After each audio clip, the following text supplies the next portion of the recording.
여러분 안녕하세요. 12프로TV에 오신 것을 환영합니다. 오늘은 마켓이 롤러코스터처럼 오르락내리락 하면서 그래도 소폭 상승하면서 마감했는데요. S&P는 21포인트, 다우는 333포인트, 나스닥은 51포인트로 약 0.5%에서 1% 상승하면서 마켓을 닫았습니다. 오늘 미국에서는 중간선거가 진행 중이고요. 조금 있으면 개표 방송을 시작할 텐데 일단 상원은 아직도 안개 속이고요. 하원은 공화당이 우세할 것으로 내다보고 있는데 개표 결과는 어떻게 될지 잘 모르지만 아무래도 공화당이 하원을 차지하게 된다면 일방적인 법안들은 앞으로는 패스하기 힘들고요. 이렇게 서로 견제하면서 좀 더 나은 방향으로 갈 수 있기를 바라봅니다. 또한 마켓은 내일 모레 있을 CPI 발표에 집중하고 있는데요. CPI는 8.2%에서 7.9%로 예상하고 있고 코어는 6.6%에서 6.5%를 예상하고 있는데요. 예상치보다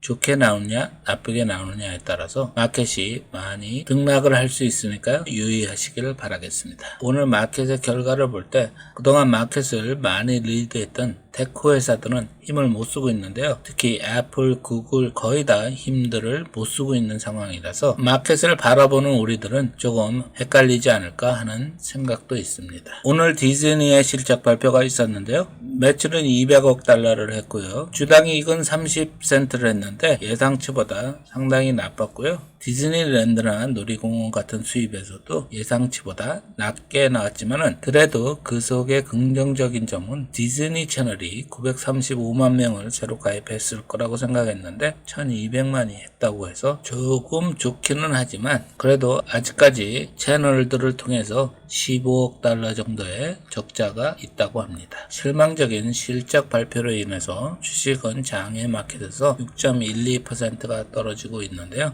내일 아침 장이 열릴 때까지는 회복할 수 있는지 좀 두고 봐야 되겠습니다. 모두 이미 들으셨겠지만 이 페이스북 메타 회사는 어제 감원 소식이 많이 올라갔었는데요. 오늘은 소폭 빠지면서 닫았고요. 빅테크 회사들이 감원 소식들이 속속 발표하고 있는데 글쎄 이런 분위기가 반영돼서 실업률이 조금 올라간다면 무서운 이자율 행진도 조금 누그러지지 않을까 하는 기대가 있습니다. 역시 차트도 좀 보고 가야 되겠죠. 미국 마켓은 한 주 사이에 등락이 빈번하게 일어나고 있는데요. 특히 이럴 때는 조심하셔야 되고 진정한 매수세는 200일을 위로 뚫어야 나오니까요. 염두에 두시고 중요한 지지 저항에서 조심들을 하시기 바라겠습니다. 지금 RSI는 53.7로 상승하고 있는데요. 이 좋은 흐름이 계속 나와서 200일까지 좀 올라가주는 힘을 발휘해 보기를 기대해 보겠습니다. 말씀드린 대로 나스닥은 S&P나 다우보다 힘을 못 내고 있습니다. 아무래도 테크 회사들이 많이 모여 있고 tech이 밸류에이션 면에서 좀 비싸기도 했기 때문에 좀 더 힘없이 무너지고 다시 반등하고 있는 상황에서 테크 회사들이 힘을 못 내고 있으니까 조금 답답하게 느껴지기는 합니다. 자, 코스피도 봐야 되겠죠. 코스피는 10월 내내 이 저항선에서 벗어나지 못했었는데 11월 들어서 돌파하고 계속 힘을 내고 있습니다. 오래간만에 한국 주식을 하시는 분에게 단비가 아닌가 생각하고요. 그래도 조심하셔야 되는 것은 숏텀으로 RSI가 70을 향해 다가가고 있으니까요. 조심하시고요. 물론 RSI가 70으로 간다고 떨어진다는 소리는 아니지만 새로 사시는 것은 조심하셔야 되고 특히 단기 트레이드 하실 분들은 이제 서서히 매매 차익들을 하시는 것이 좋겠고요. 현재 보유하고 있는 많은 종목들이 이 기회에 좀 살아나는 좋은 소식이었으면 좋겠습니다.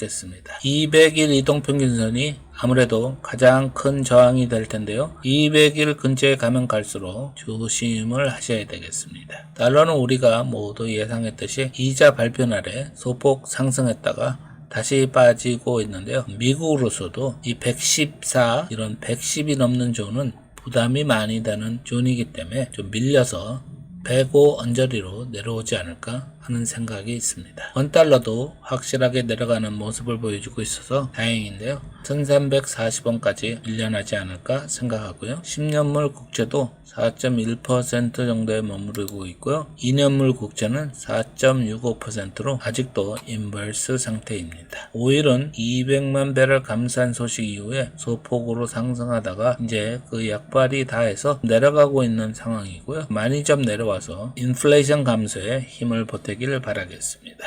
자, 천연가스는 200일을 뚫고 밑으로 내려갔다가 다시 오르려 했으나 200일에 이번에는 저항을 맞고 다시 내려가고 있고요. 많이 내려갔으면 좋겠습니다. 자, 테슬라가 이제 문제 차트 패턴을 보이기 시작했는데요. 전 저점을 깨고 돌파하고 밑으로 내려가고 있습니다. 트위터 인수 이후에 계속 힘을 발휘 못하고 있는데 말들이 많은데 이 일론 머스크에 대한 불만들도 나오기 시작했고 이제 본격적으로 전기차 시장에 경쟁이 생긴다는 그런 우려스러운 소식들도 여기저기서 나오고 있고요. 그렇다고 회사의 earning이나 이런 중요한 지표들이 무너진 것은 아니니까요. 잘 지켜보시는 것이 중요하고요. 역시 주봉으로 보면 더 확연하게 보실 수 있는데 50주 저항을 맞고 내려오고 있고 50주 자체가 내려오고 있는 상황입니다. 전저점의 지지가 지켜지지 않을까 하는 기대가 있었는데 전저점의 지지는 무너졌고 이제 전저점인 212불, 215불 그 사이는 저항으로 남겠습니다. 이제 중요한 것은 200주 라인인 160불 선인데요. 아무래도 이 흐름상 200주를 테스트하지 않을까 하는 우려가 있습니다. 자, 오늘 어닝을 발표한 디즈니인데요. 디즈니도 200불을 넘겼다가 이제 100불도 채 안 되니 디즈니를 보유하고 계신 분들도 많이 힘드시겠네요. 일단 차트적으로 봤을 때 200주를 깨고 내려가고 특히 이 데드크로스가 나서 오랜 기간 동안 힘을 발휘 못할 텐데 현재 어닝 발표 이후로 장외 시장에서 전저점까지 내려와 있는 상황이고요. 이 전저점이 깨지지 않았으면 좋겠는데 만약에 깨진다면 2020년대의 로우 포인트인 80불까지 밀릴 수 있겠습니다. 오늘도 요청 종목을 하나 할 텐데요. 어벤토라는 회사입니다. 이 회사는 처음 들어보는데 기본 정보에 보니까 1904년에 세워졌고요. 순도화학 물질을 만들고 실험실, 임상시험, 메디컬 테스트 킷 같은 곳에 들어가는 재료와 소모품을 만드는 회사입니다. 또한 초저온 냉동고와 메디컬 캐비넷 등을 만들어서 바이오 제약회사와 의료산업에 납품하는 회사인 것 같습니다. 시총은 132억 달러, 52주 최고치가 42달러, 최저치가 18달러, 지금 현재는 20달러 근처니까요. 최저치 근처에 있고 P 레이쇼는 21로 좀 높은 편이고 아쉽게도 배당금은 전혀 없습니다. 인컴 스테이트먼을 보니까 역시 이 회사는 코로나 시대에 오히려 성장하는 회사가 있고요.